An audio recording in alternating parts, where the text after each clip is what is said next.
I hated to start the meeting because looked like we were having a good time just catching up a little bit. All right, we're going to go ahead and get started. And if Dylan, if you could lead us in the pledge, that would be great.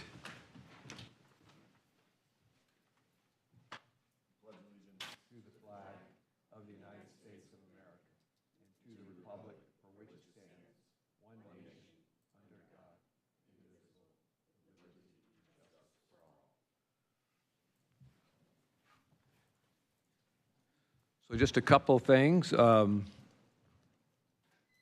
Councilman Copley Gertis is going to be joining us via Zoom, so I need a motion and a second to allow him to do that. Motion. Motion by Dylan Hubbard. Second. Second by Bruce Rector.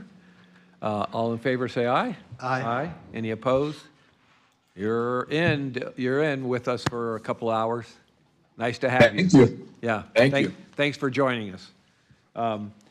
I'm just going to say, it's great to be back. Mayor Rector and I were both over in Ireland for, 5 or 6 days. It was just incredible from a business development standpoint. The Global Tampa Bay Group went from the region. So Pasco and Hillsborough were very involved. Businesses were there at the table from our perspective. Got to meet a couple of ministers. What am I trying to say? The U.S. ambassador he came through when we were just standing there. It was almost like it was scripted, as we were standing waiting to talk to some folks. But it was just a really great trip. And tourism was in everything. Everything that we did, whether it was the bus ride from the airport, the bus driver, amazing. And then we zip around. We had all kinds of different folks that every time, it was like it starts to play. Then they start talking about Ireland and how great it is. And so it was a really good time and took a little bit of a tour of the countryside. It was beautiful. And again, tourism everywhere. The fintech industry, the medical industry there is just booming. And all the big players are there, low tax rates. And so as much as they love to come here and bring businesses here and tour here, they like us going there. It's kind of the drop-off point to Europe, but to the Euro group. So, Mayor, if you have any other comments on it, you're welcome to weigh in. No, it's a beautiful country, obviously, and everyone knows that, but I shared with the group that what makes Ireland such a desirable destination for Americans is it's a very easy place for Americans to visit. It's not just the language, and there's a little special consideration they give you, when you're leaving, you go through customs on the Ireland side, so when you arrive in the United States, you don't have to go through customs here. But more importantly, what sets them apart is how everyone you meet, taxi drivers, hotel staff, wherever you go, people go out of their way to make you feel at home, welcome there in their country. And and my thought was, you know, how do we get rated our Pinellas County beaches so highly every year in TripAdvisor? Well, that's visitor reviews, and it's very similar for a visit to Pinellas County and our beaches. It's a testament to our hospitality industry, to our community, how welcoming we are to tourists, and how comfortable we make them. And we've made Clearwater, Pinellas County, and Tampa Bay an easy place for folks to visit. And that's what certainly sets Ireland apart, is that welcoming attitude by everyone. They are so happy to see you. Yeah. And I think it's true for Pinellas County as well. That's what has really driven our success. Yes, we have beautiful beaches. Yes, we have white sand. But it's really the welcoming attitude that our hospitality industry and our people have for tourists here that makes the difference. Yeah, well said, Mayor. Thank you. Okay, well, let's go ahead and jump in. Approval of the minutes. Do I have a motion for that? Motion to approve the minutes. Motion by Clyde. Second. Second by Dylan. All in favor? Aye. Any opposed? Motion carries unanimously. Do we have some public comments? No public comments, okay. We'll go ahead and jump right into the presentation, and we have our folks from Tampa Airport here. Yes, thank you, Mr. Chair. And we are joined this morning with, I keep wanting to say new, but he's no longer new any longer, the CEO of Tampa International Airport and a great partner of not only Visit St. Pete Clearwater, but Pinellas County, Mr. Michael Stevens, and he's going to give you an update on the great things that they have going on over at TPA. Good morning, Mr. Chairman, members of the council, and to everyone in attendance. Brian, thank you for that warm introduction. My name is Michael Stevens, and I have the honor and the privilege of being the CEO of America's favorite airport, your airport, Tampa International. That is the primary job, but my secondary job is the primary caretaker of a 60-foot flamingo that stands in the terminal who allegedly doesn't like Crocs and pajamas, but that's an entire separate matter. But on a very serious note, I'm delighted to be here with you all this beautiful morning and talking about the very important topic of tourism and how that's impacting the airport. And I have to thank each and every member of this council for all of the efforts that you do. It is indeed a collaborative effort that brings all of the traffic into TPA to visit everything that's happening over here in Pinellas County. And I mentioned to Chairman Eggers this morning on our way in, this is my 4th time over here in 4 weeks giving a presentation, and that matters. While we have always been a regional asset, showing up on this side of the bridge, building relationships, letting you know how important the work that you all do over here is to what we are able to do and deliver to this community absolutely is job number 1 for me and the entire team. So as many times as it takes to come over here and continue to build onto these relationships and tell the story of what's happening at your airport, so then you can go out and help us amplify that message is a part of what we want to do. And in fact, about 27% of our local traffic comes out of Pinellas County. That's a huge number. About 1/3 of our traffic comes out of Pinellas County. And so making sure that it reflects at the airport what you want to see, not only in terms of what you want to experience from how the airport works for you and the businesses that are over here and the visitors that come over to this side of the bridge and to this region, but also where do you want to go? Our job is simple. It is really about connecting this region to each other and to the world. So today I want to spend a little bit of time giving you an update on where we are with that effort, what our vision is to be the #1 transportation organization in the country when it comes to connecting people by air. So I want to give you an update on some of the things that we have going on. But before we jump into that, let's talk about where we are and some of the places that we're going. Our nonstop destinations are increasing at a dramatic rate. As you can see with all of the blue dots, we have pretty much blanketed the United States in terms of our coverage, meaning that from Tampa International, you can get direct to almost any major place that you want to go. Certainly on the East Coast, as you can see, we have tremendous coverage there as well as on the West Coast. Now, in the years past, that wasn't necessarily the case. We didn't necessarily have traffic to places like Portland or Seattle or multiple carriers that were going out west. we heard what this community was demanding from not only our tourism community, but our business community. Everyone was saying, hey, these are the places that we want to get to. And your air service team has been absolutely focused on making sure we deliver that. The Gold Dots are new service that we've had in the last 12 months, service that we're going to be launching pretty soon here to some really exciting places. So part of that traffic growth is happening because Breeze Airlines is expanding. Breeze has been on an incredible growth spurt at Tampa International. In fact, Tampa International was one of the first places that Breeze launched from. My predecessor, Joe Lopano, was on the very first flight to Charleston, South Carolina when Breeze launched. So as you see, they're launching additional service. Nassau's first jet service to Nassau out of Tampa International coming up pretty soon in June, to Punta Cana, San Jose, Costa Rica, which we're very excited about, and then some other locations that are rounding out the map there coming as late as December. So we're super excited about that service.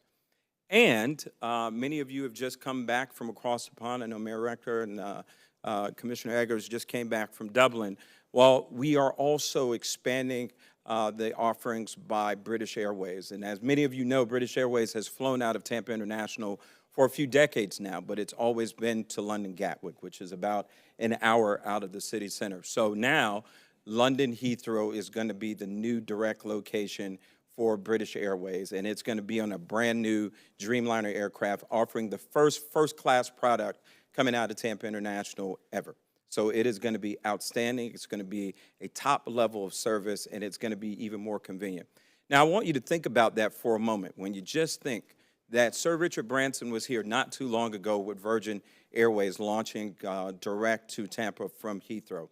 That tells you the volume of demand. That tells you the amount of energy that's happening in Tampa Bay and over here in Pinellas County, that British Airways says, hey, let's take a part of that action too and fly folks directly from Heathrow right into Tampa International. So we're excited to have two carriers serving Heathrow at this point and are looking to expand the map. So some of our service targets that we're looking to shoot for. You see Amsterdam is back. We had Amsterdam before COVID. When COVID came, it went away, and now it's back. Bogota daily, and that is also considering the fact that we fly Copa Airlines to Panama City daily, right? So there was no cannibalization in that route. Again, that's representative of the demand, a lot of the efforts that you all have moved forward.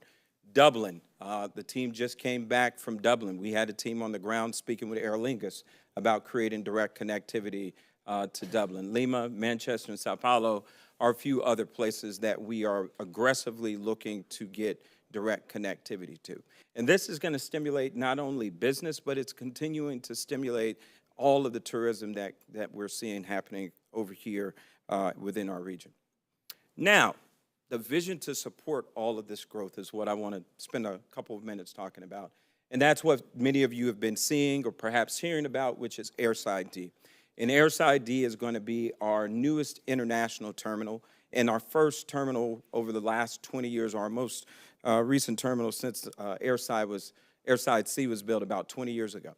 Now, for those of you who travel out of Airside C, which is primarily Southwest, that terminal is about 300,000 square feet. Big terminal. This is going to be double the size. It's going to have two international lounges. It'll have a Delta lounge, and it'll have a common use international lounge. It's going to have state-of-the-art biometrics, so you'll be able to walk through with your family, face scan, and clear customs. It won't be as much of that queuing line as we've been used to. So we're trying to really reduce the friction points, particularly of people coming into the country. New shops throughout the entire campus, so that is exciting that we're going to be able to redevelop our commercial program, which is going to still give people a sense of Tampa Bay. We want you to come to this region not thinking that you're in just some cookie-cutter region, but we want to give you what Tampa Bay looks like, what all the shops over on this side of the bay look like. So that's what we're going to be focused on. And why are we doing this? Because in the next 10 years, we all see that this region is growing. We will be serving almost 10 million more passengers that are coming through your airport. So going from about 26 million passengers that we have now to about 35 million passengers. That's a tremendous amount of growth, and we have to be ready to support that growth. But if they say that a picture is worth 1,000 words, I think video is worth far more. So I want to show you what this is going to look like. Now, some of you have seen it, so, but bear with me. I never get tired of seeing this, so I'm going to show it again. Here we go. So this is coming into our region, looking at all the beauty, all the natural fauna, and all of the wildlife that we have. We wanted to capture that sense of wonder when you come and fly into Tampa.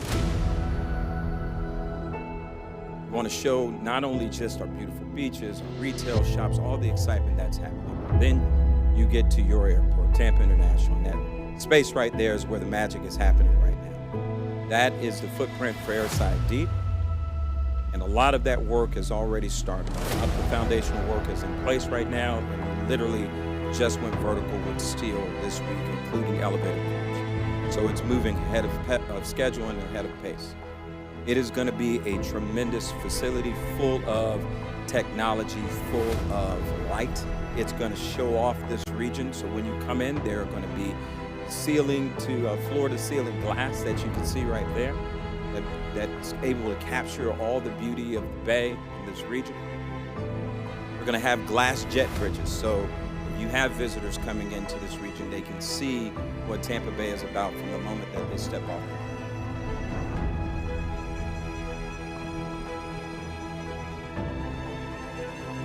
This is as you begin to approach Airside D, you'll see the wood tones there that help reduce stress and bring you into this beautiful area. Now, my favorite feature is up there at the ceiling. These are two massive digital displays. And down at around waist level, you also see digital screens. So imagine dolphins traveling on those screens and then leaping and breaching up into the ceiling. And you can see them beautifully up there, about 45 feet above your head. All of the hold areas will have food and beverage that kind of pushes into them, so you don't have to go and look to see if your flight is going to be boarding. You can kind of sit there and enjoy your meal and your time and decompress before you jump on your flight. And if you're pulling into the gate, you're joining us internationally, you will go to a beautiful customs facility that you can see right here. Now, in the current construct, our customs is down in Airside F, a little dark, kind of like a basement. But this is not going to be that. This is going to be bright, airy, and spectacular, welcoming people to our region. Using biometrics so you can get through queues very quickly, grab your bags, and you're on your way.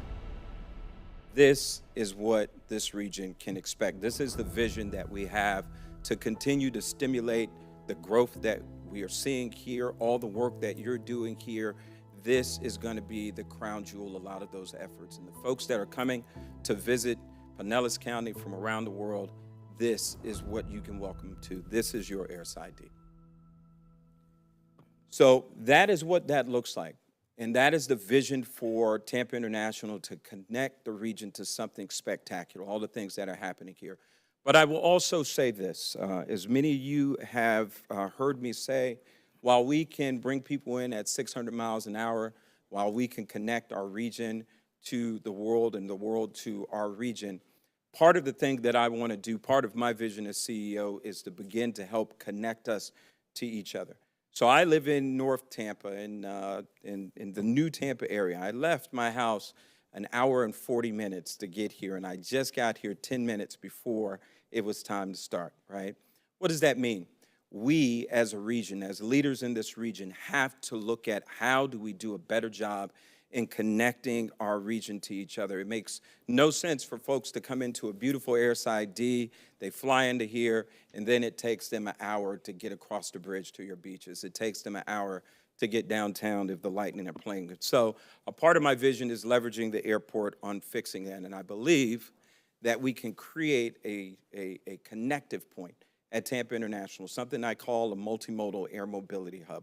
Now, a part of the other thing that we're doing very quickly as I conclude, we're looking at eVTOL, electric vertical takeoff and landing aircraft. Many of you have heard me talk about this. This is a real thing. This is happening now. In fact, Florida is one of the 8 leading states that will be leading that effort on how we connect the entire country. So Florida will be leading on a demo basis about creating routes, creating a bunch of different pathways to make sure we can blend this traffic in.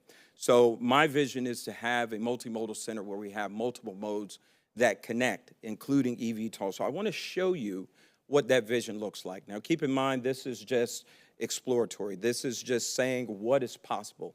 And this is not pie in the sky. These are modalities that are already underway towards certification, but this is how I believe we can incorporate it in Tampa Bay. So before we get in there, I wanted to give you this quick slide about the economic impact of all of these activities, eVTOL, Airside D. And I really just want to focus on the small business and these jobs numbers. We're looking at creating $190 million of economic activity from all of the things that are happening with Airside D, as well as a lot of the other construction efforts at the airport. 1,400 full-time jobs and about $763 million of economic impact to Florida. Real serious dollars, $458 million plus in the 6-county catchment area around Tampa International, which includes Pinellas County. So these are the efforts that we are focusing on and the impact that it will have. But now I want to just show you a couple of things as we conclude and I wrap up. Here are some of the milestones that are happening right now. Public art is going up. Structural steel just went up. The concessions program is out pretty soon for folks to bid on that. And we expect Airside D to open early in 2029. So we're super excited about that. Now, this is what I wanted to show you in terms of our vision of how we can potentially connect the region. And this is depicting a multimodal center that is right on that 275 corridor where the old DoubleTree in Charlie's is. And I think that this is something that is achievable. So let me go ahead and play the video. Imagine you're flying into Tampa. And imagine a region that's connected seamlessly and efficiently. So Tampa International Airport is the multimodal hub. And just on the outside of that, where you see our people mover going, imagine a Skylink station. That's eVTOL on the top that will allow us to connect above the traffic. Mixed use down at the bottom. TNCs, all kinds of things can come in there. And the vision is to be able to eventually connect an automated people mover, perhaps from downtown Tampa in the Water Street district, out to that multimodal center by the airport, and then you can connect right into the airport on a people mover. And then to do the exact same thing from that multimodal hub and take it across the Howard Franklin Bridge, where FDOT has already made the capital expenditure in there by widening the bridge. This gives us the ability to do something extraordinary, to potentially activate PI and Tampa International. So if you are flying from around the world and you want to fly into Tampa International, great. If you want to fly around the U.S., you can fly out of PI or connect into PI, and you don't have to make these jumps. It's no different than if you would imagine an O'Hara and a Midway or a Love Field and a DFW. If you want to go around the world, you come out of Tampa International, and if you want to go locally, you have other options. That is the vision that I think this region is worthy of. That is what we are leaning into at your airport, at Tampa International, and that is what we are excited about, shaping the future of this region. Again, thank you. We appreciate all that you do, all of your efforts in making tourism real at the airport, real for this region, and real for the people who want to visit this fantastic community that we call home.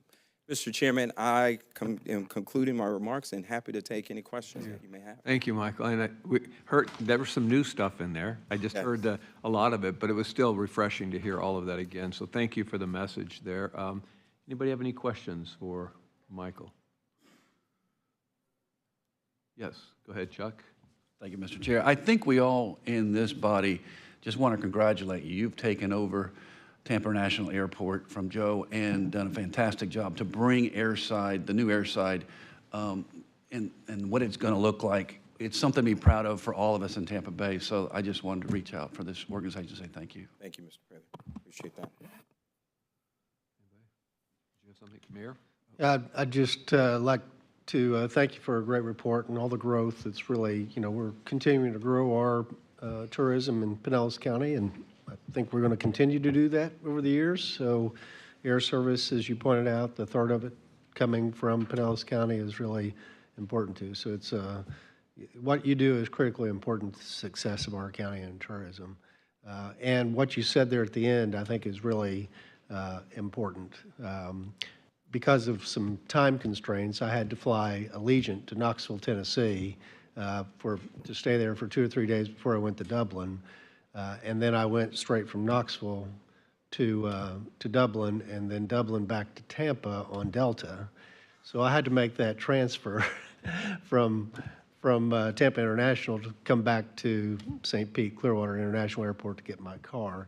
And I think we're finding, you know, when you book your tickets, it used to be, well, you stick one airline the entire trip. Well, now, you know, if you check on Expedia or whatever, it's, you know, you can get a ticket round trip on multiple airlines to travel to and from a destination. So I think that connection that you talked about is really important, not just for the airport, but for our region, to think about how do we connect those two very important airports. Because we know St. Pete Clearwater International Airport, drive-through Allegiant has really helped our tourism industry here in Pinellas County. So many folks are able to buy on the night before sometimes a ticket to come visit our beaches for 2 or 3 days. It's a very cost-effective way for a lot of folks to travel, but still, Tampa International brings most of the passengers here. So applaud you for thinking regionally, because I think it's really important that we connect our two airports down the road. Thank you, Mayor. Appreciate that. Thank you, Mayor. Copley? Thank you. Mr. Stevens, good to see you again. Likewise. We had Mr. Stevens last week at City Council in St. Pete, so I was happy to see the addition of the EV toll.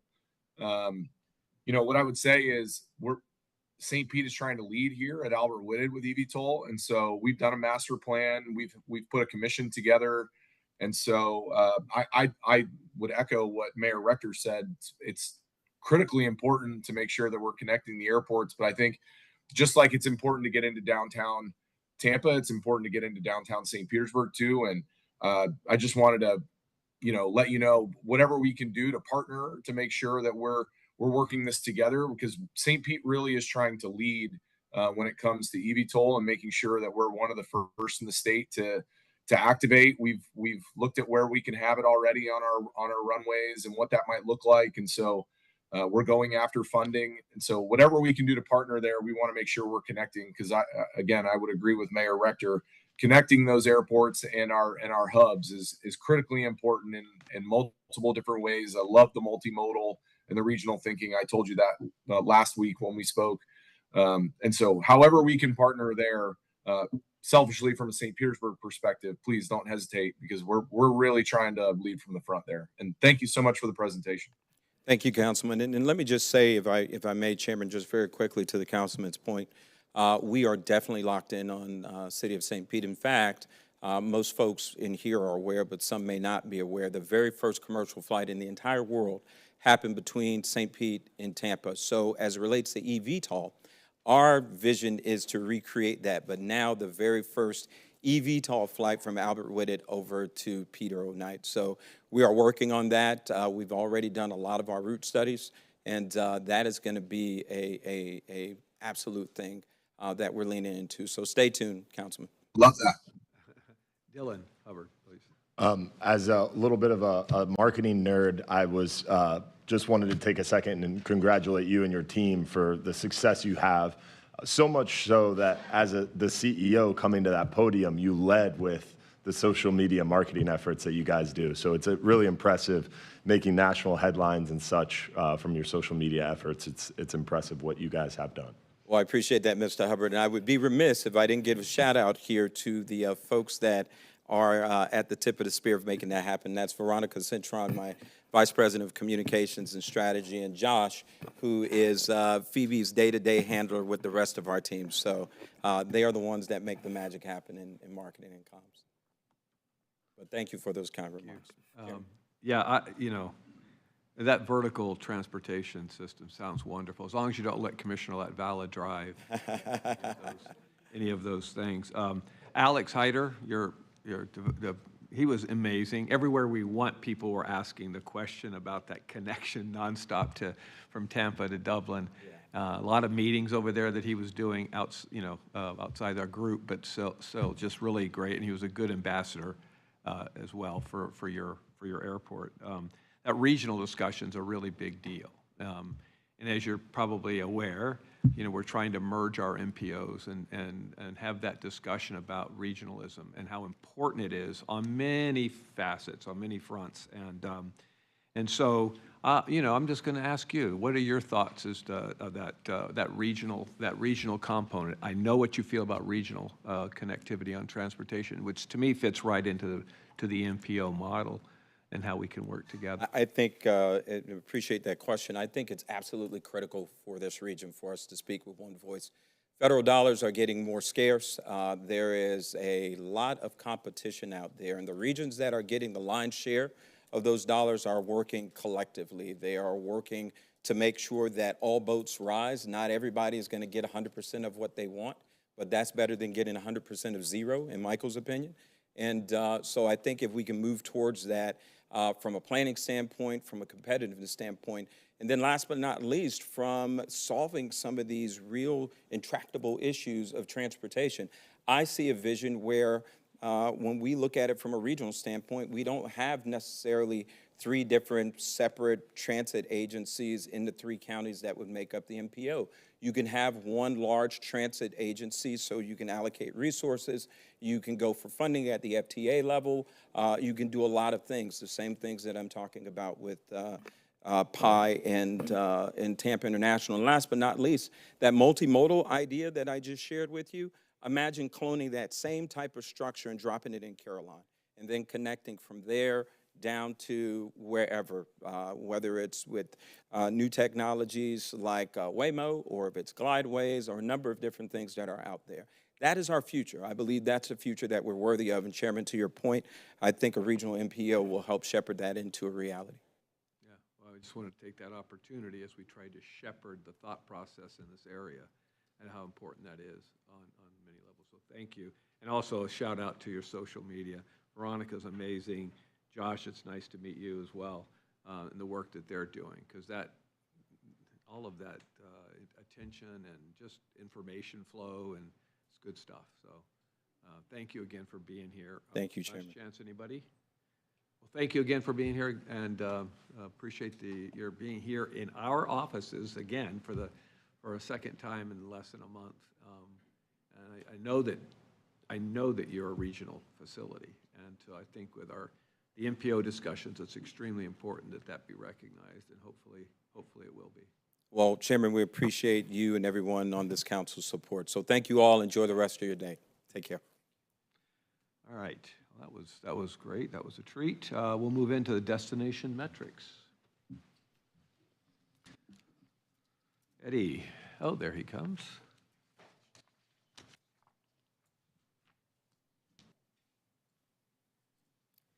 Well, good morning, and happy to be with you all after taking a month off. But I'm looking forward to diving into these numbers. I think we have some pretty positive momentum as we look into March. So I wanted to report that for fiscal year 2026, we had nearly 14 million in TDT collections. This was the second highest ever, the highest being what you see on the screen in fiscal year 2024. I do want to note that fiscal year 2024 had Easter on March 31st, so we did have a little bit more of a compressed kind of spring period that year that, obviously drove up a lot of demand in that month more than any other month we had seen previously. And we also are up from fiscal year 2025 by about 200,000. So looking at the first 6 months of our fiscal year, we are up from last year by 3.82% and below fiscal year 2024 by less than 1%. So that's some really positive news. You can see kind of in each month, we've kept really close to where that fiscal year 2024 number has been. So it feels like we're kind of steady in terms of, what we experienced from fiscal year 2025. And as I note, the blue bar indicates fiscal year 2026, the yellow bar is fiscal year 2025, the green bar is fiscal year 2024. So looking kind of back into March and looking at the different areas of Pinellas County, we've really seen some green, some positive numbers from fiscal year 2025.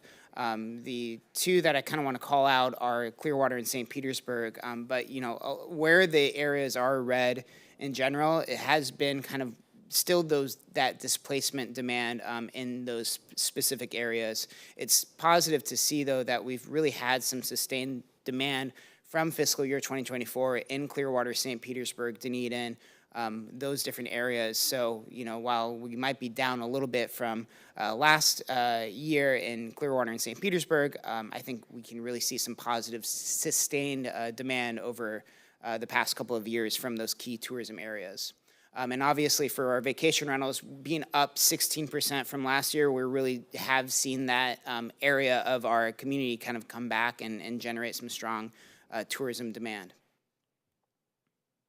Looking at some other metrics that kind of color the rest of the month of March, our total estimated visitors in the month of March was 3.3 million visitors. That's coming from Placer. That's up about 4.6% from the previous year, while down again because of that strong March in 2024, 8.2%.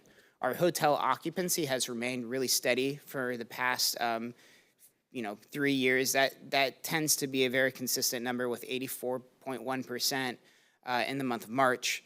Our hotel rate is down a little bit from the previous couple of years, by 2.4% 2 years ago, 1.9% the previous year, but our length of stay has also been very consistent at about 2.5 nights compared to 2.6 nights the previous couple of years.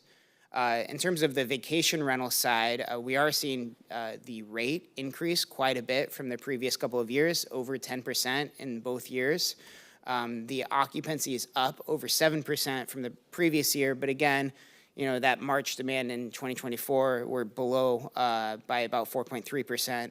And we're also seeing a little bit shorter stays on the vacation rental side of things, from 6 nights compared to 6.5 nights in the previous couple of years. And this is a little bit hard to make out from this distance, but again, the blue bar represents fiscal year 2026, yellow bar fiscal year 2025, green bar fiscal year 2024, and you can really see our visitor origin markets by the hotel revenue jump out. So Philadelphia has been up from the previous couple of years. That's been our top market in the month of March, thanks in part to spring training, of course. New York, again, is up from the previous couple of years, as is our local area in Tampa, St. Pete. So some positive momentum there. And then for the rest of those top origin markets, we are above last year and kind of going back and forth between fiscal year 2024. So it's good to see kind of us coming back to, that high that we experienced 2 years ago. This is a little bit of a different chart. This is looking at our origin market by a Placer, by geomobile location data, and this just gives some different perspective in terms of our top visitor markets by sheer volume. So you can see that 41.9% of all visitors kind of come from the greater region of Tampa, St. Pete, Clearwater, Sarasota, and this is excluding Pinellas County, so it doesn't actually count, visitors from within Pinellas County there. Orlando is the next top market at nearly 7.2%, and then the rest of the markets really kind of mirror some of the top markets in the hotel revenue side of things, with New York and Philadelphia and Chicago kind of being those top next markets, and then Detroit, Minneapolis, and Miami. The only one that was in here that wasn't in the previous one is Fort Myers, which is at about 1.8%, and one of our top markets for just visitor volume.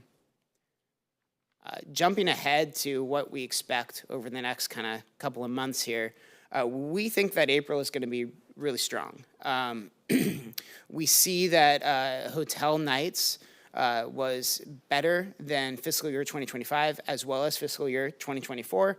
Obviously we had the BTS concerts that came in and gave a large boost and kind of towards the end of April, but we really saw strong demand through the entire month. And then in May, June, July, August, we're seeing pacing being better than last year, slightly below the previous year. But as I've called out before, our booking window has shortened a little bit. So there's a possibility that it's more competitive with fiscal year 2024 as we get closer to these months. Looking at the vacation rental side of things, it's a similar story to what I've been sharing this entire year, where we are way up from the previous year. We're still a little bit below fiscal year 2024, but we are really seeing some strong numbers from this market kind of come back online.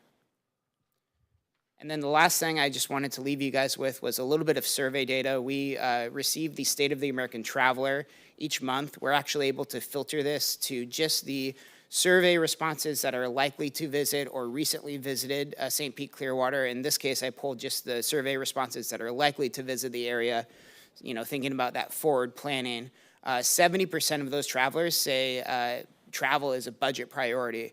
This is actually greater than kind of the average, which is 61% of all the surveyed respondents. So those who are thinking about a trip to St. Pete Clearwater, you know, they're prioritizing that travel a little bit more than the rest of the pack. 34.1% are likely to travel in the next 12 months. That's positive compared to the 13.8% that say that they're likely to travel less. So as you kind of look at that, about a third of those surveyed travelers think that they're actually going to be traveling more. And 36.6% say that they're likely to spend more on travel. So, you know, that's another positive sign that, you know, people are still willing to travel. They're still willing to spend on travel.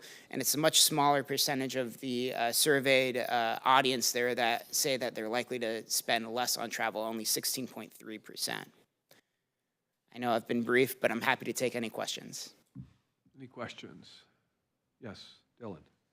So on the slide talking about the DMA stuff, where folks are coming from, I know you mentioned the Placer AI is where you're pulling this from, but just while I was thinking about it, if someone came in from like New York and went into Tampa, stayed in Tampa for a few days, and then came here, would that be captured in here, or would it attribute that to a Tampa St. Pete visit? No, it would be from New York. So it's where the home location is on that particular device. So it's not just, you know, they stayed in Orlando for a couple of nights before they came over. No, we're able to see a little bit more of the visitor journey too, and actually look at, you know, some of where they came post and after in terms of some of the more specific businesses. Interesting. Thank you. Anybody else? Yes, Clyde. Thank you, Eddie. Just your pacing report, I have to say it's right on, exactly on with where our pace report is. So we are looking favorable for April is, I think, going to come out great, but even this summer is pacing ahead exactly to your chart. So that's great. Yeah, I'm hopeful that when we look at February, March, April, we'll have some really positive news to share in terms of those 3 months collectively. Thank goodness. Anybody else? Okay, thanks, Eddie. Appreciate it. Going to jump into the film update with Dave. Oh, there he comes, Dave Caputo. Yeah, Mr. Chair, before Dave begins, I would just say we're transitioning from Eddie, who you see every month to give you a data report, to Dave Caputo, who I can no longer call the new film commissioner. But this is the first time Dave's presenting, and I thought it was a great opportunity because he and Quinn in the Film Commission have done some great work, not only on the Film Commission as a whole, but also on the incentive program and working collaboratively with the industry. So I'm excited to hear what Dave has to present to you all today. Thank you, Ryan. I appreciate it. Chair Eggers, council members, thank you for having me here. I'm Dave Caputo. I'm the film commissioner for Visit St. Pete Clearwater. And although not new anymore, I've been here just over 6 months. And I'll have to say, when I got here in November, pretty much hit the ground running. And we've been busy ever since. Traditionally, we start to see a little bit of a lag in the film business as we get closer to the summer. Some of that's weather oriented, some of it's just timing of the way productions tend to work, but we haven't seen any hint of that yet. So we're still in a pretty busy period for ourselves here. So when I came to the commission, we started to take a look at not only our incentive program, but how we were operating and where our focus was. And we wanted to take a little bit of a pivot on some of our strategic priorities, leaning into creating more visibility and awareness, not only for the destination, but for our incentive program for productions to come here and feature our destination in their projects. So Eddie just went through a bunch of numbers, so I'll just throw some more at you. Why not? Right now at the beginning at the top. So productions so far, and this is year-to-date numbers, we've had 93. 473 shoot days, over 1,100 crew hires, over 1,200 room nights, and we are projecting to have about $8.2 million in direct spending from those productions by the end of the year. So all year to date except the forecast for the $8.2 million. And that's about $250,000 more than 2024 and $3 million more than 2025. So we are on pace for a really, really strong year in direct spending. I do want to point out that our goal is not specifically the direct spending of these productions when they're in the market. It's really the projects themselves when they hit the screen, when they show up and millions of people across the world see them and start to question, hey, where is that? That looks really interesting. That's our outcome that we're really trying to drive. These are great numbers, and they do validate the work that we're doing. The busyness of the activity really does drive the production industry, but we really are trying to get these projects on the screen so people can see our destination. Some of the things that we're doing to try and create this awareness based on our strategic priorities is we go to trade shows. So just like every other industry, the film industry and production industry has trade shows as well. In January this year, we went to the Real Screen Summit in Miami, which is the world's largest trade show and marketplace for unscripted programming. So unscripted programming is things like reality TV, documentaries, biography programs. So it's an opportunity to meet directly with producers and talk to them a little bit about not only our programs, but our destination, and what opportunities we may offer them in their productions, and try to incentivize them to come and look at our area as a place where they can produce their series or their documentaries or their biographies. The next one was AFCI Studio Summit. So AFCI is the Association of Film Commissioners International. This is a global organization, and once a year there's a worldwide meeting. This year it was in Los Angeles. It was sponsored by Netflix and hosted at Paramount and Raleigh Studios. We had an opportunity to meet with a lot of the decision makers from these studios, and specifically people that drive productions based on financial awareness and incentives. So we met with some of the folks from Warner Brothers and HBO, as well as Netflix, as well as Amazon Studios. And to be quite honest, they were very impressed with our program. In fact, they had to do a couple double takes and say, can you go back over some of that? Because we have made changes to our incentive program, and that took place in October, and I'll get into that in just a second. But it is a very competitive program on a global scale, and I think we're starting to generate the kind of interest that we're looking for. The next program that's coming up is the Toronto International Film Festival. That will be this September. It's the inaugural marketplace for the Toronto International Film Festival. They've never done a marketplace for productions and media companies, but it is the largest film festival in the world. So it is expected to be very well attended, and there's a lot of energy and excitement about it. So we're looking forward to being at this inaugural event. Regarding the incentive program, so this was launched prior to my tenure here at the organization.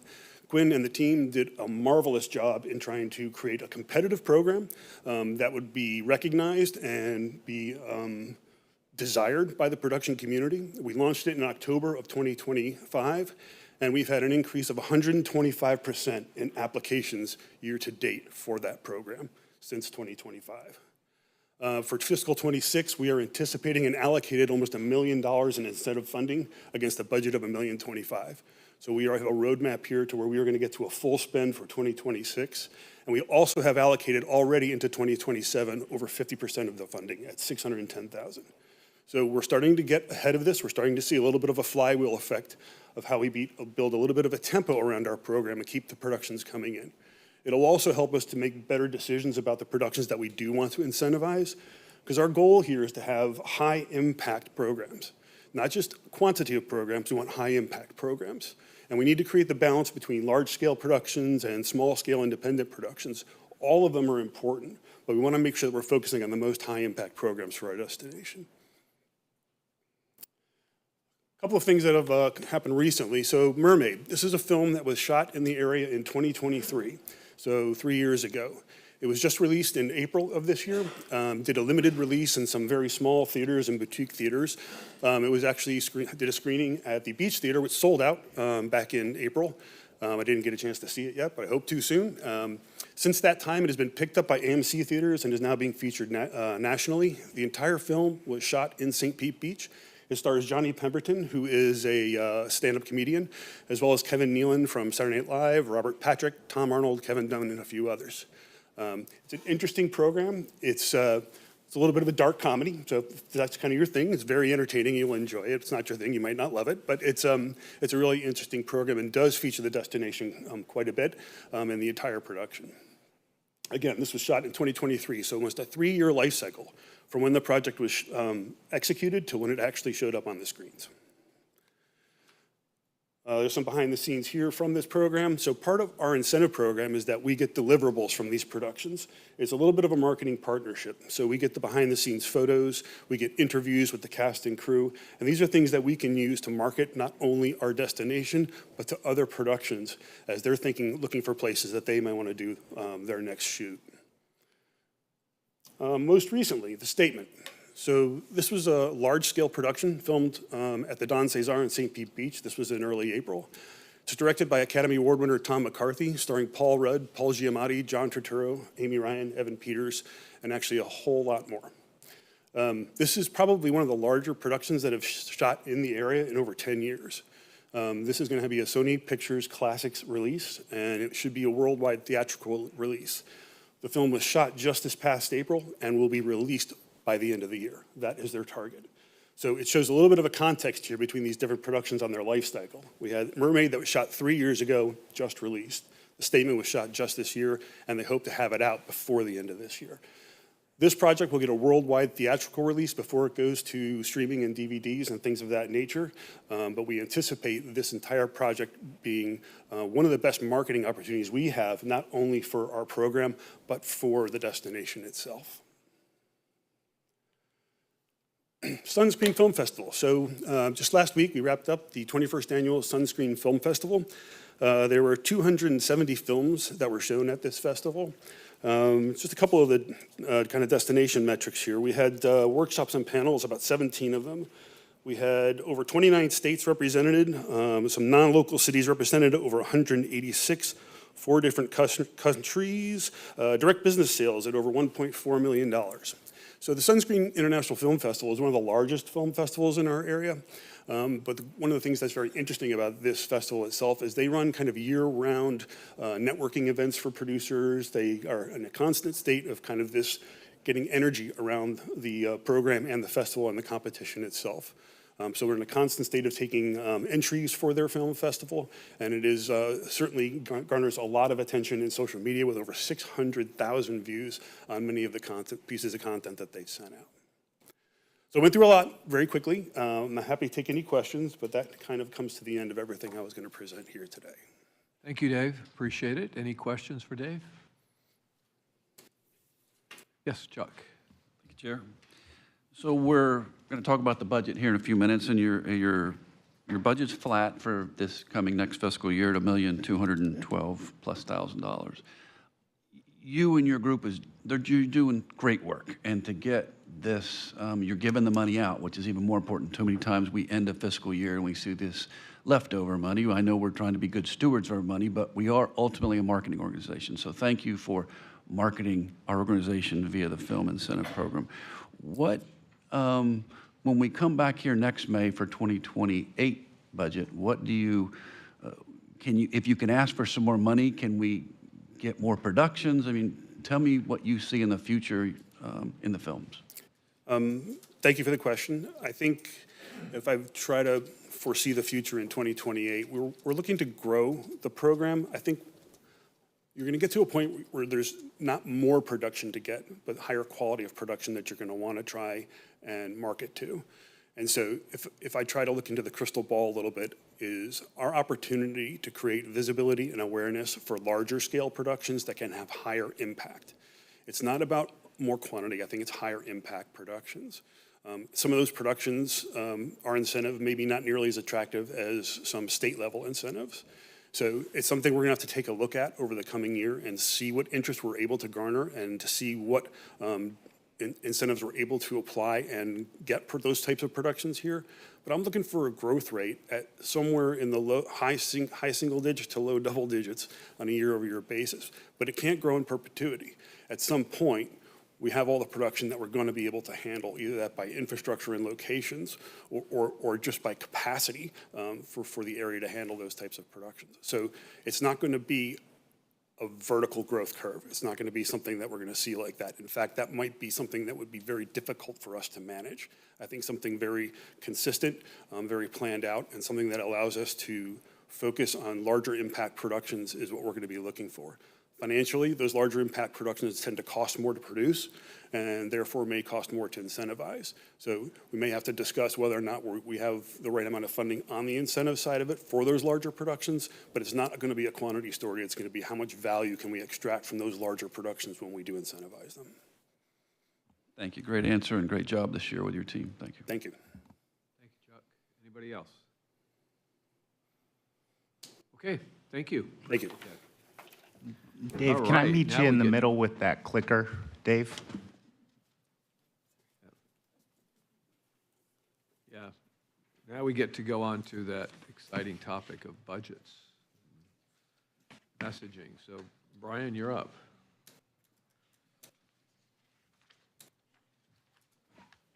Thank you, Mr. Chair. And today before you, we've got our proposed 2027 budget. And it's my hope that each year that we have presented on the proposed budget, we've attempted to streamline this presentation and the information that we provide you each year.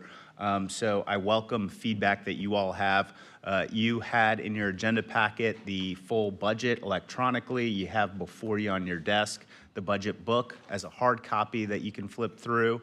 But today's presentation is a condensed presentation that I really thought about this from the perspective of what you're going to see in the budget book and the budget documents. It's very OMB speak. And some of you are familiar with government budgeting, others are not, and it's complex. And so I wanted to break this down and put this into as black and white as possible and really focus on specifically the operating side. So that's what we'll be focused on today. You do have the capital information, and we can talk more about that if you'd like. But on the operating side, where are we allocating our funds? What types of programming are we doing? What services? Where are we spending our money within our operating budget? So that's what we'll do. And just a little bit of background on this. So the team has been working on this since about December. And I want to give a huge shout out to Frederica, who this was her first budget with us. It was not her first budget coming over from the Office of Management and Budget. So she took on when Terry left in October and just jumped right in, and it was budget time. So Frederica and the team have been working on this since really December, probably even November. And I'm proud that this budget is not a top-down budget. You know, this is collaboratively worked with Frederica and each of the individual directors, the teams, and we're proud of where that is. I think this is a budget that's going to accomplish the needs of each department and something that we're very confident in. Taking to the county administrator, we submitted these budgets in February 28th, I believe was the actual date. I could be off a day or two, but all the county departments did that. They reviewed it. They beat it up, and then we presented it to the county administrator last week, went over it before we're bringing that to you. We made sure we got his buy-in before we bring that to you today. And then from here, at the end of this discussion, I'd be asking for a recommendation that we can then go and take to the BCC.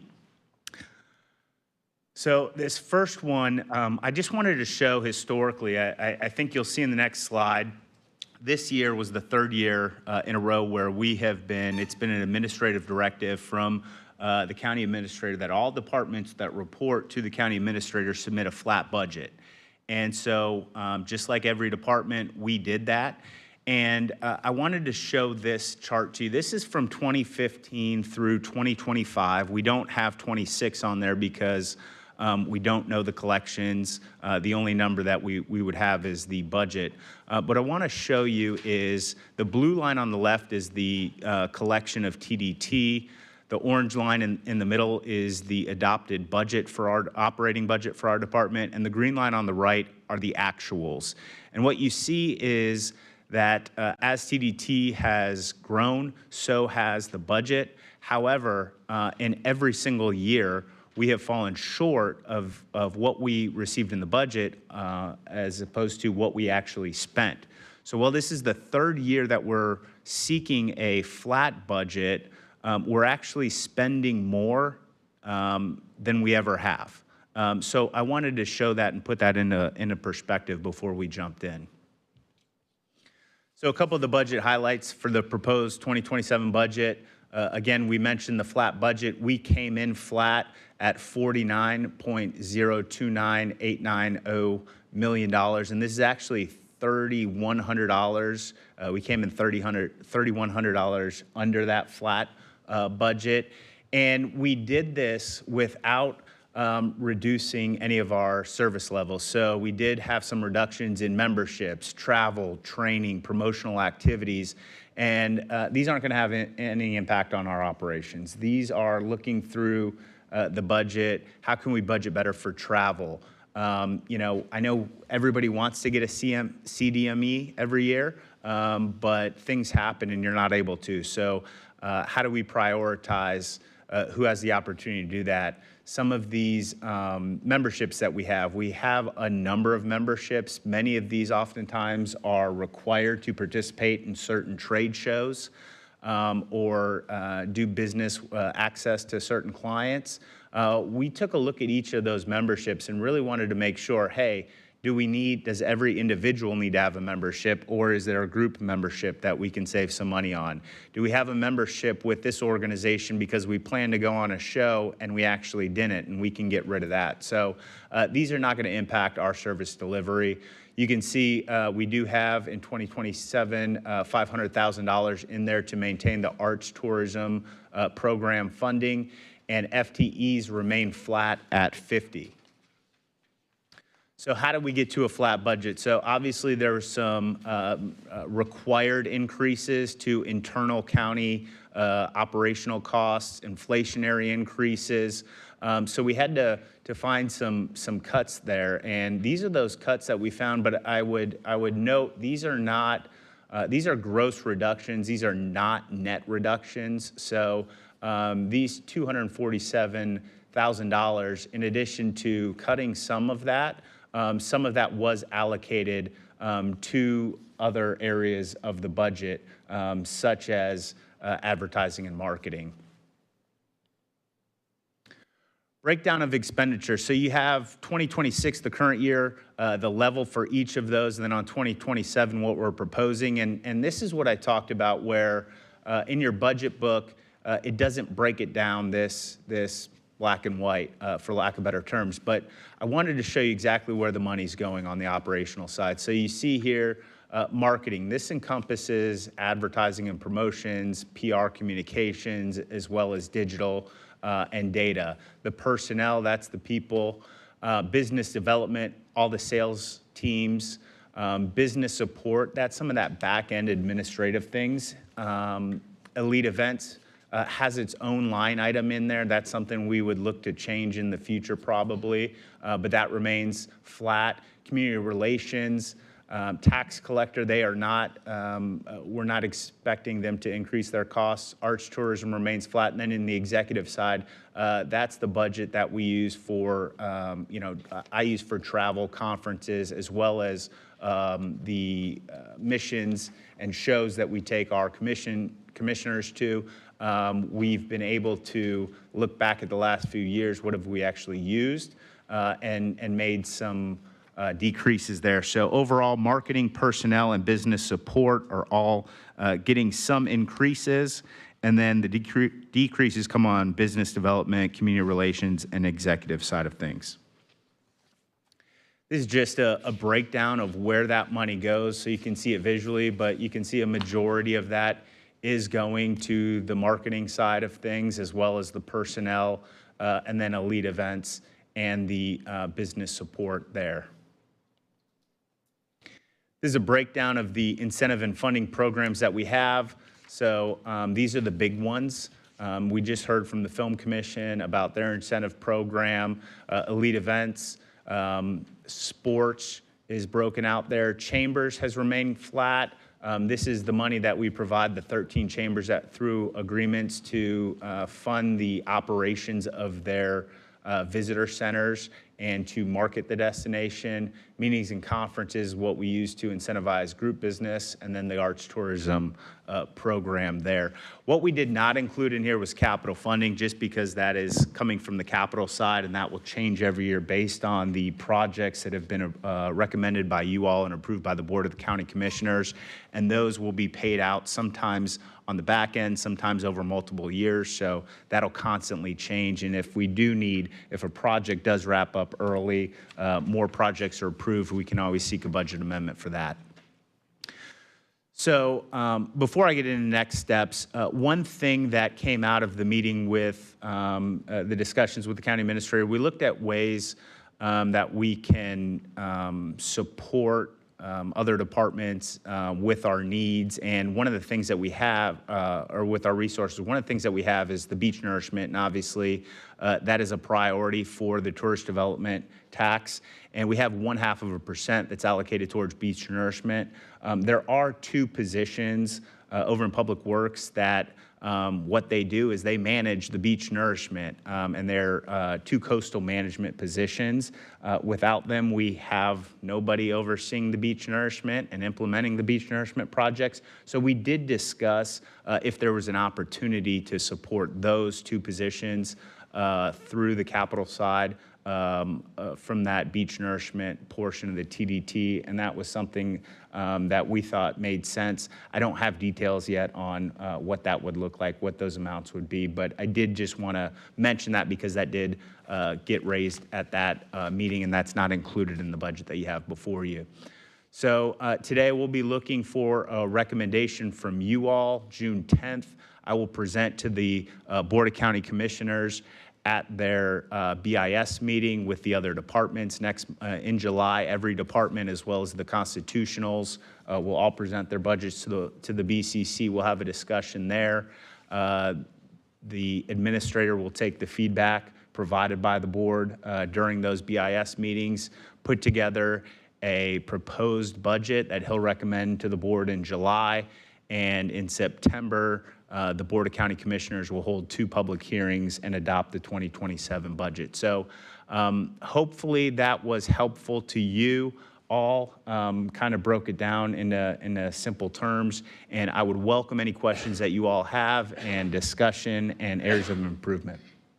One question I had, Brian, was you brought it up, the capital projects not being a part of it because they fluctuate, we pay them out over years, it makes sense. In this bar graph slide, the first slide you showed, I assume the capital projects aren't in there either. No, they're not. This is just operating. Okay.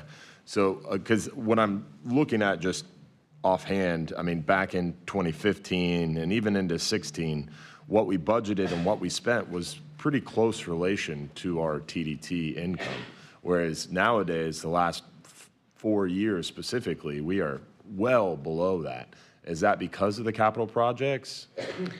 No, that is not because of the capital projects. We're collecting a lot more now, and our budget has not kept up. Our operational budget has not kept up with the amount of TDT that has been collected, and so that would be reflected in the reserves on the operational side that you see in the budget. Mm-hmm. I will note, I probably should have said this. So in 2015, our budget was $28.6 million. What we actually spent was about $27 million. In 2023, the budget was $41 million, and we actually spent $37.6 million. And here in 2027, the proposed budget is $49 million. And in 2025, those actuals were $46 million. So the proposed budget, you can see the budget has increased significantly in those 10 years, but also the actual what we're spending has increased. So while it's flat, we continue to spend more. And thanks to Frederica and all the directors, you can see that delta between the budget and the actuals is decreasing. And that is because we have some controls that we've put in place where we have monthly budget meetings. And if money's not going to be spent, we understand that, and we have time to reallocate those resources Most of the time, it goes to additional advertising. But I can tell you it's challenging because the software that we use currently for budgeting countywide, there's delays there on that. So it's hard to keep up with, pull up the computer today and see, hey, at this point in time, what have we spent? There's always things in process, and we are very glad that we will be getting some new software when we implement Workday here in 2027. Chuck? Thank you, Chair. Kind of a numbers geek. I just want to make myself understand why they're different numbers. I'll take this synopsis at the end of the presentation, initiatives, incentives and funding programs, and you gave us those examples. But when I just pull out film at $1,025,000 in your slide, but then I go to our budget books and I see the 2027 budget at $1,212,000, so we're off about $200,000. When we go to sports, your budget this year is $947,000 for 26, but yet when I look at sports, I see 771. So the numbers just aren't there. So what's the answer? Why don't those match? So this is just the incentive within their department. This does not account for all the other things that they're doing in their department. So trade shows, advertising that they're doing, fam tours, travel, lodging, all of that is not baked in. This is just purely the incentive within their budget. Thank you. Anybody else? Clyde? Regarding the beach nourishment, Brian, and if Phil was here, I'm sure he would be bringing this up. If there's going to be some additional cost in that, us supporting them, which I think is a great idea, is there also discussion to increase the percentage that goes to that to build a little more buffer there in case the Army Corps situation doesn't clear up? So I will answer that as concise and as least complicated as possible. There has not been discussion internally about that, and you have a capital funding program forecast, and what is not included in there is a couple things on this recent beach nourishment project that occurred. We had $125 million is what we anticipated the cost of that to be. The state was going to come in with about $11 million to support that. Well, we've completed that project. It came in under $100 million. And so in addition to that, there is money allocated in the state budget, not approved yet, that would bring back almost 50% of the cost of that project to offset TDT costs that were allocated to that. So that is not even reflected in this pro forma. Additionally, we were going to have a discussion, but next Friday, there's going to be an event with the commissioners as well as our friends from the Army Corps of Engineers in Washington, down here in Pinellas County. But it sounds like we have reached an agreement with the Army Corps of Engineers for them to be willing to participate in our beach nourishment projects into the future. So at this point in time, we do not see a need for additional funding there. If something were to occur, we could simply do what we did this time and pull from operating reserves on a one-time drawdown like we did for this beach nourishment project. So that was a long-winded way of kind of bringing you up to speed on beach nourishment. Yeah, it'll be a ceremonial signing next Friday to kind of memorialize that so that going forward, we don't have all of these miscommunications with different folks that sit in those same positions up there at the Army Corps. So excited about that for sure. But yeah, thank you for bringing that up, Brian. Anybody else? Yes, Dylan.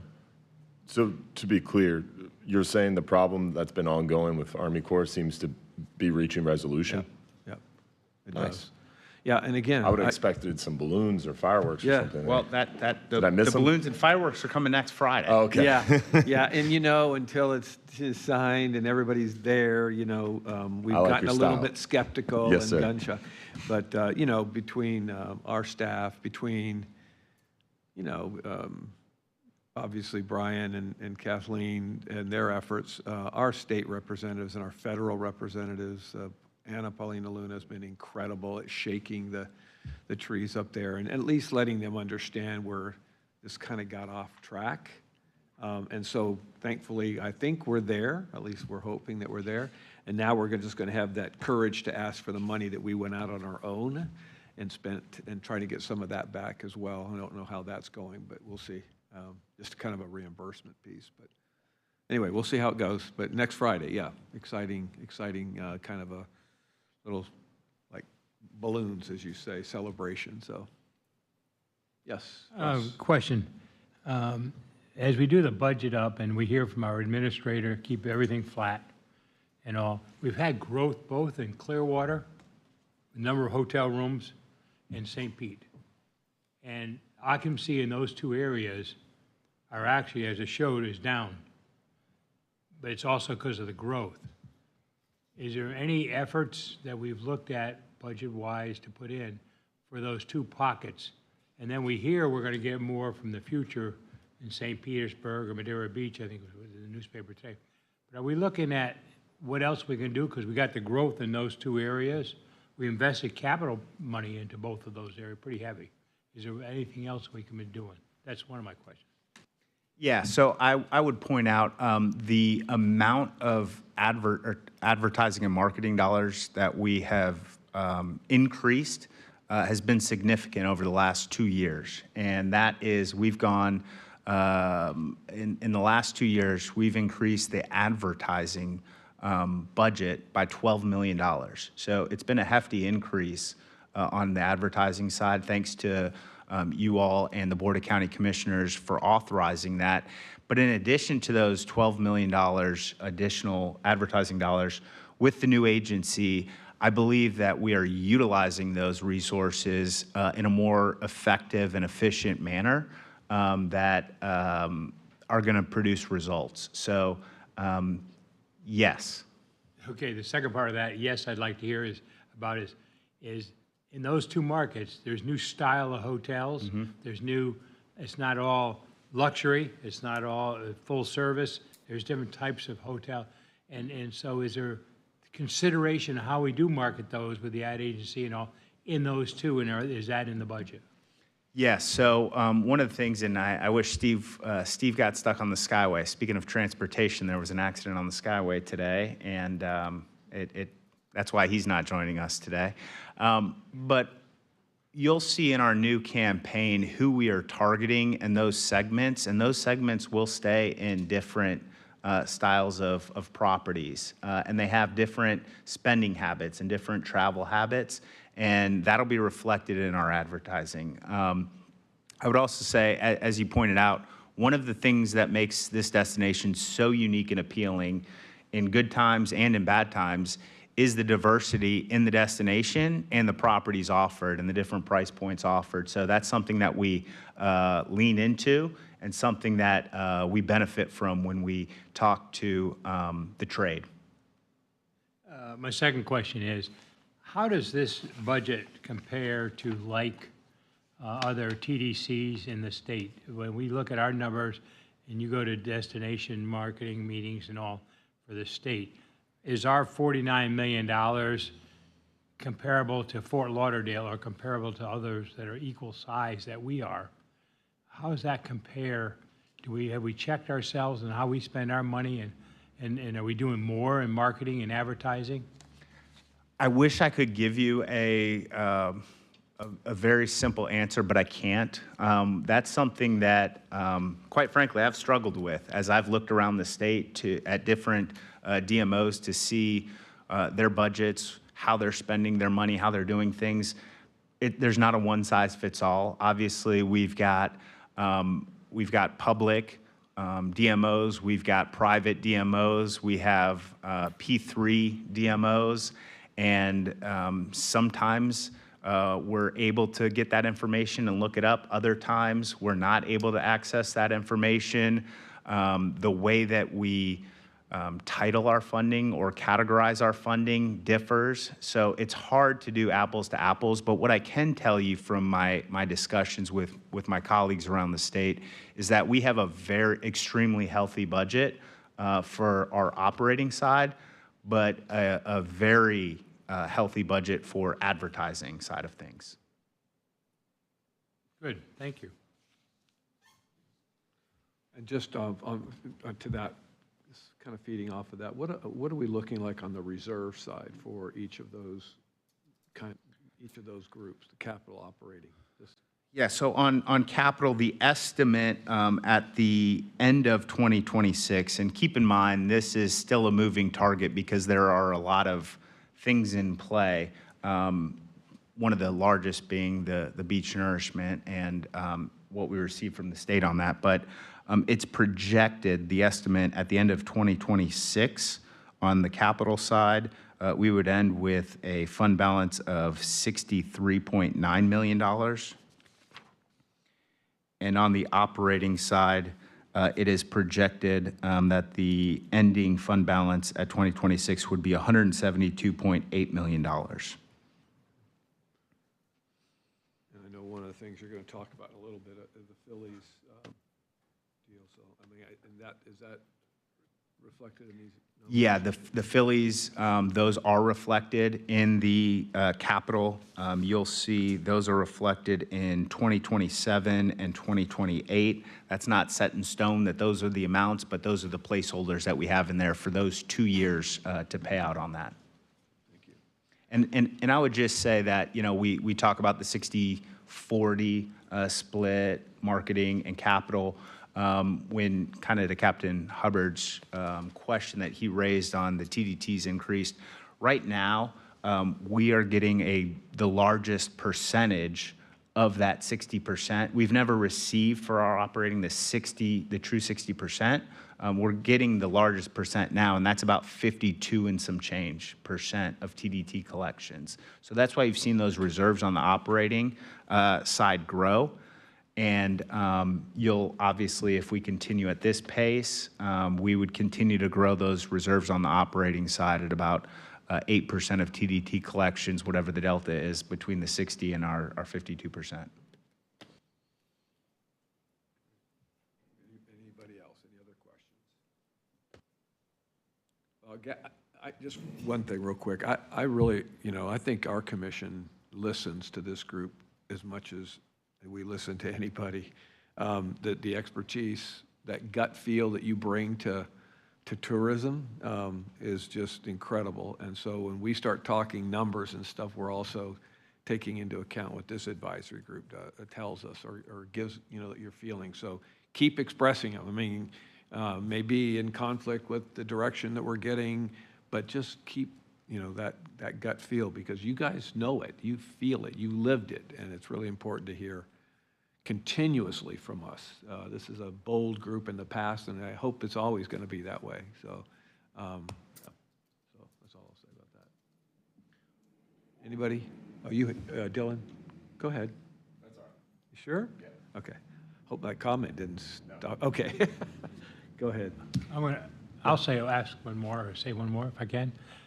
You brought up a good point in listening to us and all, the county commission, which has been a great relationship for years, and we know you approve it all, and you've been very good with us, timely and everything to do it and everything, and I appreciate it. All of you, it's been the history for many years.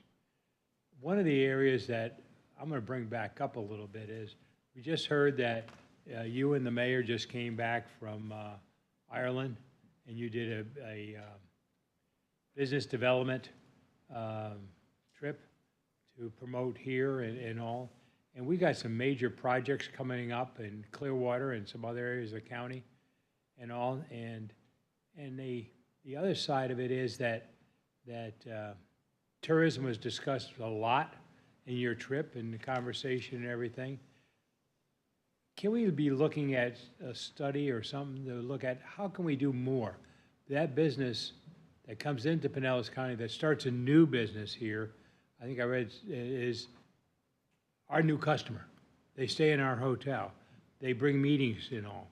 is there something we can be doing more, make it one of our goals for the next few years to help bring those together more than we've ever had it before, and both beneficial for both sides?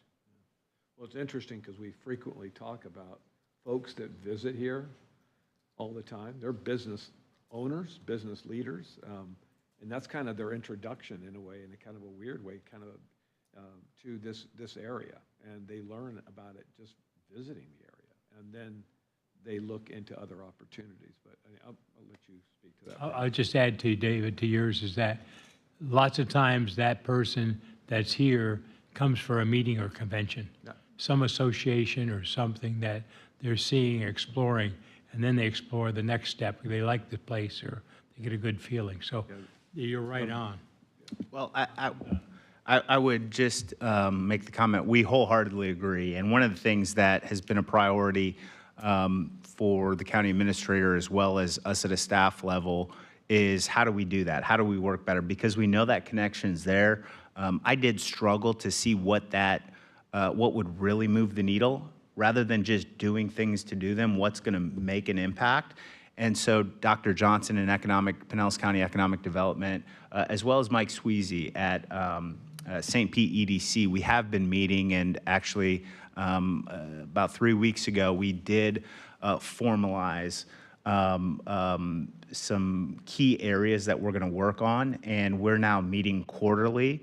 But I mean, just to give you, I won't go through all of these deliverables that we have, but let's just say we have a freelance journalist in town who writes for travel and tourism, but they also write for economic development and business recruitment. How can we partner with them to bring the destination to life when they're in here?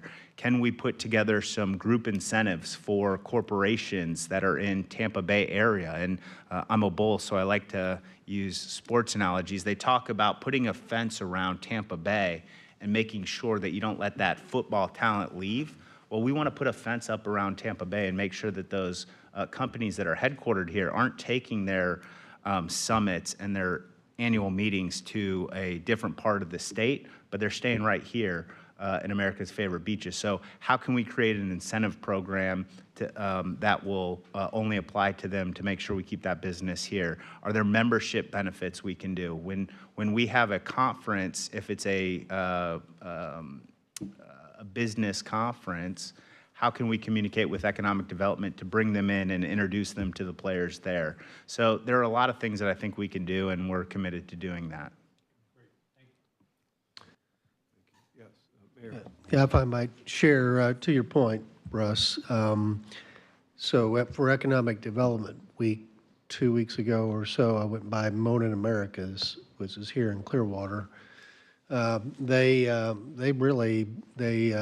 produce syrups and things that go into all flavored beverages, and they really dominate the franchise restaurant business for flavored beverages. They supply all the Chick-fil-A's, all the major franchises, except for one or two, and they're in conversations with the only one or two that they don't serve right now. Their added syrup additives are in 10 million beverages per day in the United States. It's just a phenomenal business. Nobody knows they're tucked in off Hercules. But to your point, that company is owned by a French family. It's still family owned by a family in France. And they chose Clearwater because they had been recurring tourists to Clearwater, been visiting here for years. And that's why they decided to start it here. And I can tell you other stories I know, and we all know throughout Pinellas County, where somebody, the CEO or somebody, the founder of the company, has come to love our region and then started or moved their company here. And so I think it was really important, timing that, last year Commissioner Scott was on it, that we have 2 TDC members, or at least one, on this trip for economic development, because to your point, they are so closely tied together. And it's worked out that way, but maybe it's something we can lean into heavier going forward, because As Commissioner Eggers said, we certainly talk a lot about tourism on these trips because it's so vital to our economy here locally. And even developing that connection stronger is really important. And I think also we want to, as a hotel industry, thank our elected officials. I know our mayor here that just, he drops a hat and will come over and welcome a group and put in a few good words as far as tourism and economic development and everything right there at the meetings, and I know the county does it too. So, and other cities do it. So that's a great benefit that we do it. And I know one of the things that Brian's been talking a lot about is the impacts that tourism has, not just on bed tax, I'm just talking about dollars and cents here, but on property taxes and other sales taxes that just feed this area, and the connection with our business community on properties and is just, it's right there. So, I mean, we can't, I don't think we can talk enough about that connection, and whatever we can do, as you say, Mayor, to lean in on it, I think would be a good thing. Anybody else? Okay, go ahead. Well, I would just close with the final question, asking for a recommendation from this board on the budget. Yes. Move approval. Okay. I would second. All right, we have a motion and a second on the budget. Any other comments or thoughts as an advisor, suggestion or advice to the commission? All in favor? Aye. Aye. Any opposed? Motion carries unanimously. There you go. All right, now the fun stuff. So a few updates. I've got a few more than I typically have because we did not meet last month. And since last month when we met, an exciting progression has happened. The County Commission, the City of Clearwater, and the Philadelphia Phillies have come to a term sheet to extend the agreement with the Philadelphia Phillies and keep them here in their springtime home of Clearwater for the next 22 years, right? And so just a high-level update on that to you all. So the numbers that are included in that term sheet, the county would be committing $85 million of tourist development tax dollars. The city would contribute $30 million of various funds. The state, this is pending, would commit $20 million for those facilities, and then the team would be at $75 million plus overruns on that. And so that would extend the agreement with the city and the team for 20 years, taking that through 2047. And a big piece of this that I want to highlight is the team will be including $850,000 annually in advertising and marketing benefits for St. Pete Clearwater. And the team, this is something that the team started back in 2001 under the previous agreement. That agreement expired a few years ago. The team continued to provide advertising and marketing benefits even without that agreement in the interim. And this agreement would not go into effect, I believe, until 27 or 2028. However, the team has they're already marketing for 2026. We have a marketing and advertising plan worth that full value of $850,000. It's in market today. And we also have a 3% annual escalator included in that, which will begin in 2032. So over the course of the next 22 years, that is a significant amount of advertising. So in addition to bringing in more visitors to Clearwater during our spring months, each spring training, in addition to those heads and beds, we're also getting significant advertising dollars in our #1 spring inbound market and a top 3 origin market domestically. So it's something that we're incredibly excited about, and the Board of County Commissioners, the City of Clearwater, and the Phillies are working on that agreement, and I think the plan is to hopefully have something in place by the end of this year. But if I got anything wrong there, or if any of the commissioners or the mayor would like to add anything to that, I'd welcome it. Well, just City of Clearwater, we're very thankful to the Pinellas County Commission, Board of Commissioners for your support of this project. You know, and I made the point all along, and the Phillies fans don't just come here for spring training. They're here all year long. In fact, I saw 3 of them pass by with Phillies jerseys on last night, walking down Mandalay Avenue on Clearwater Beach. They really have the Delaware Valley's made this their second home in so many ways. So they're here throughout the year. Very important that we extend that relationship, and we appreciate the county commissioners supporting it. Yeah, I mean, I think the message was really that less tax dollars for the residents of Clearwater meant a lot to me. I was not real happy with what was going on down in St. Pete when that deal was being put together for the taxpayers down there. And I thought this one worked out really well.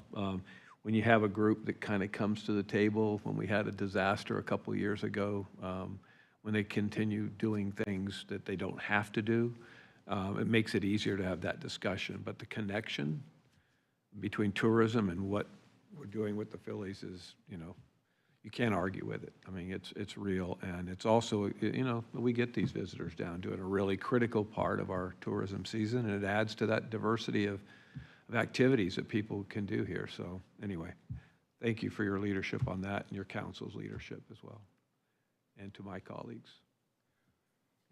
The next thing I'd like to give you an update on quickly is just convention center feasibility study. I've gotten some questions about that. Just a reminder, we are partnering with the City of St. Petersburg. They are they have an RFP out right now for a convention center feasibility study. That RFP closed on April 30th. And the evaluation committee will be meeting at the end of this month, next week, on May 28th, to review those respondents and select a firm to conduct that feasibility study. And we are partnering with them on the funding of that through TDT dollars, so it'll be a 50-50 cost share on that. So stay tuned on that one. We'll continue to provide updates as they become available. I have a quick question about that. Depending on what that study shows, would you be able to use that study and say that a convention center would be a wise investment anywhere in Pinellas, or do you think it would just be specific to St. Petersburg? I think that it would show, you won't be able to take the exact study and say this applies to anywhere in Pinellas County, but there are going to be a lot of things in that study that would be applicable no matter where you put that. We want to talk about what are the demands out there for the businesses that we may be able to get in there. We want to, where it's looking at, you know, what is the competition? What are the other regional convention centers? What are the models that are used to operate those? What are the funding mechanisms? So I think those sorts of things, how many, if you build this size, how many hotels do you need within X square blocks? Those are things that will be applicable anywhere. That's site specific to St. Petersburg, and so there will be some nuances there. Okay, thank you. Great. The next one is just quick update on Toy Town. We have been out for RFP on Toy Town for a P3 out there. And some additional information was needed to get a full proposal, a finalized proposal. And so we did, if you'll recall, authorize $250,000 to Geosyntec to perform subsurface investigation work. Those results have come back. There were no surprises found. Kind of what they thought was out there was out there. So they met last week to present those findings with Florida Department of Environmental Protection, and they are in the process of finalizing different mitigation strategies. And if you build this is what you'd have to do, and here are the ways that you'd have to do it. And FDEP will essentially sign off on their tolerance for different construction methods out there. And at that point in time, we will provide that to the respondent to the RFP, and then they will provide us with a final proposal, and that'll include what they would build, how they would build it, and what the pro forma is for that, and then ultimately what the public investment may be on that. And while we are delayed, we're about a month and a half behind schedule on that. The goal is to still have a recommendation to take to you all in the BCC to move forward, to decide if we want to move forward and continue those discussions by the end of this year. The IPW that I just got back from last night. For those that don't know, IPW, it's the largest show where all international buyers come together to the U.S. And the suppliers from around the U.S. We all get together under one roof for a week of meetings, and that started on Tuesday, and it goes through Friday. I was fortunate to have Commissioner Scott with me. I said I had to get back for this meeting this morning. He asked if he could continue and represent the destination in those meetings, so he's still down there taking meetings, and the team is as well. Because it's in Fort Lauderdale this year, we did something a little bit different this year. Rather than taking up a whole aisle and investing our resources on a booth, we wanted to take advantage of it being in Florida. So we pulled back on the size of our booth and the display, and we went with Visit Florida in what they call the Visit Florida Pavilion. A number of Florida destinations come together in that pavilion. Smaller footprint, but it's an appointment show, so I kind of say it's okay to have a smaller booth. It's appointments, they're going to come anyway. And we invested those dollars to bring over 25 tour operators and media from around the world to the destination, because while we can talk about it, nothing sells a destination like getting here and experiencing our beach culture firsthand. So on Thursday night, through Sunday morning, we had those operators and media here in Market. They were staying down at the Vinoy, and we took them up one day. They did lunch and had a St. Pete Clearwater Beach, VIP beach experience down at the Sheraton Sand Key, so they could get a feel for what we took them out dolphin watching. I said, what's one thing you want to do while you're here? Everybody said unanimous, we want to see a dolphin. Well, they got plenty of dolphin out there on Little Toot. And they got to experience the sights, the sounds, the tastes of St. Pete Clearwater. I saw many of them at the show down in Fort Lauderdale. Many of them were sunburned, especially our European friends, but they all had glowing reviews of the destination, and many of them, it was their first time here. Those that have been here before, it had been a number of years, and they were pleasantly surprised by what the destination has evolved into. So I'm proud of the team for putting that together, because when we had this great idea, hey, they're going to be in Fort Lauderdale, let's bring them up here, what I failed to recognize is that there's 65 other counties in the state of Florida that had the same idea. So we were all competing to get those visitors here in our destination before or after IPW. So kudos to the team for making that happen, and kudos to our partners for hosting those folks throughout the weekend and giving them that experience. Two more things I've got.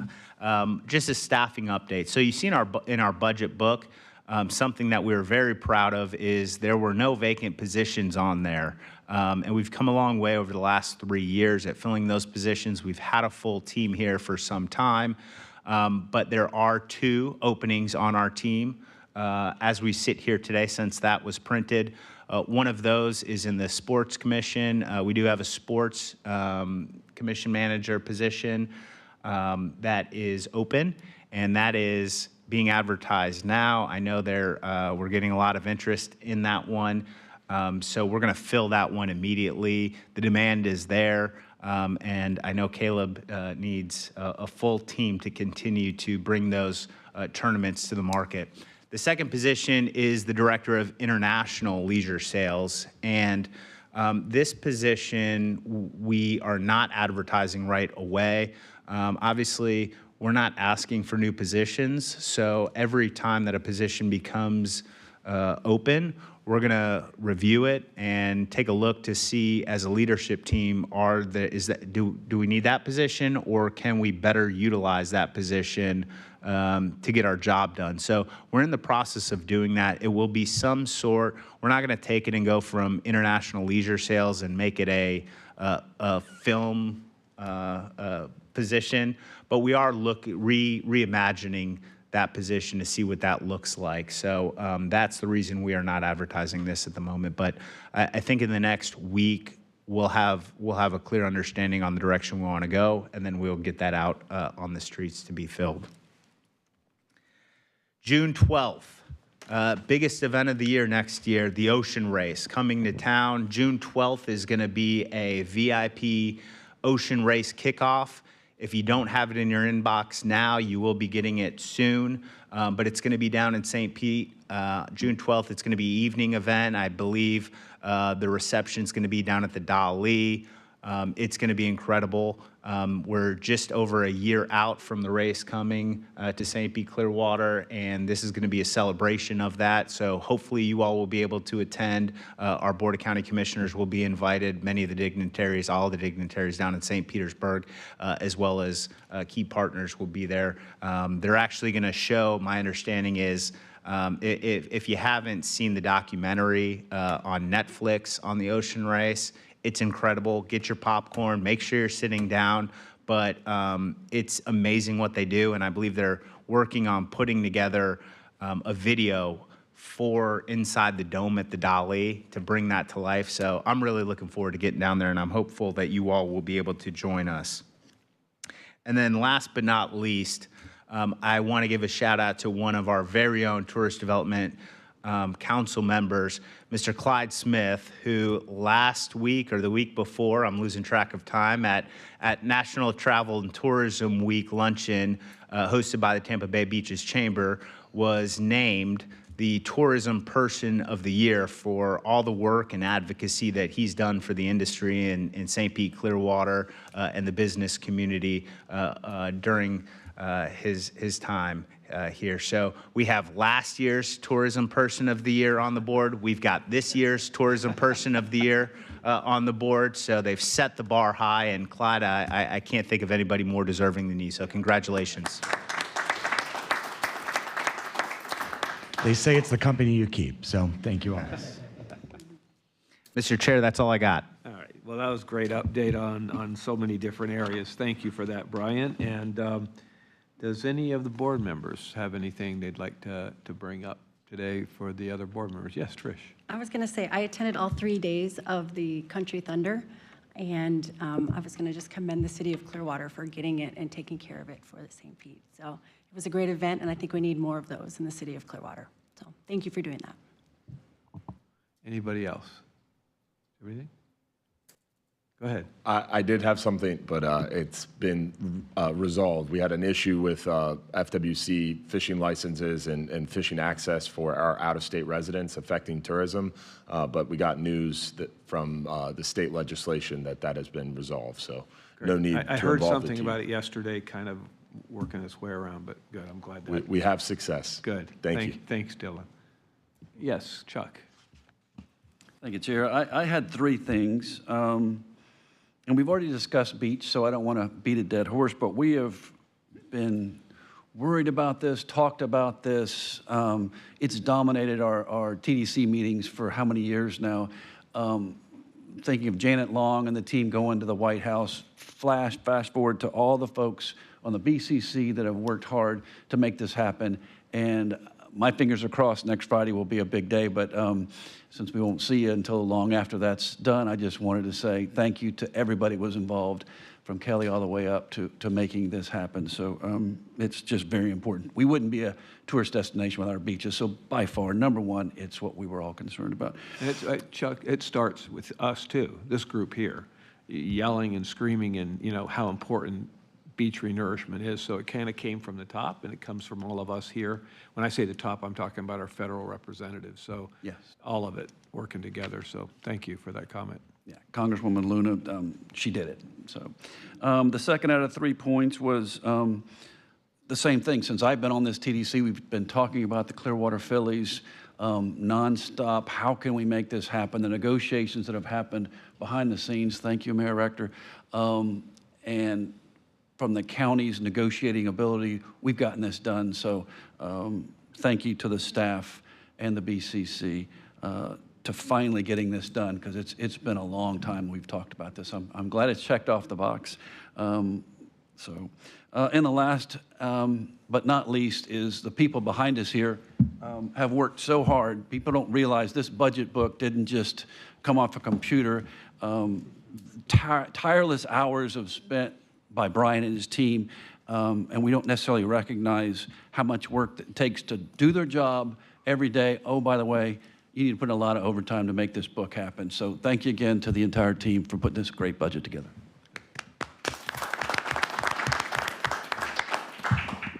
Not an easy task in these days. We're getting challenged all the time about, making those budgets tighter. So yeah, congrats to the team for bringing in a flat budget again. Okay, anybody else? Oh, hand up. Oh, sorry, Councilman. Go ahead. Well, first of all, Chair, thank you for having me virtually. I'm in New Orleans with the Thinking Outside the Berg trip, and so we had a large session on convention centers and visitation, and it was a really good session and bringing back some good ideas.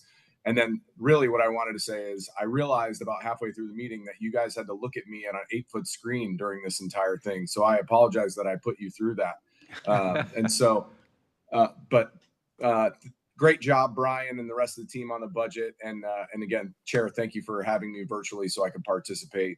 Always look forward to these meetings, and I hate to be gone, but it was a good trip, and thanks for having me. Well, thanks for taking the time to participate. We had Brian Scott on the screen last night the whole time, so we even got him in some pictures with him smiling in the background. So I'm so glad you joined us today, though. Thank you. Thank you. Anybody else? Okay. Next meeting is when? July 15th, 9 o'clock. And this meeting is adjourned.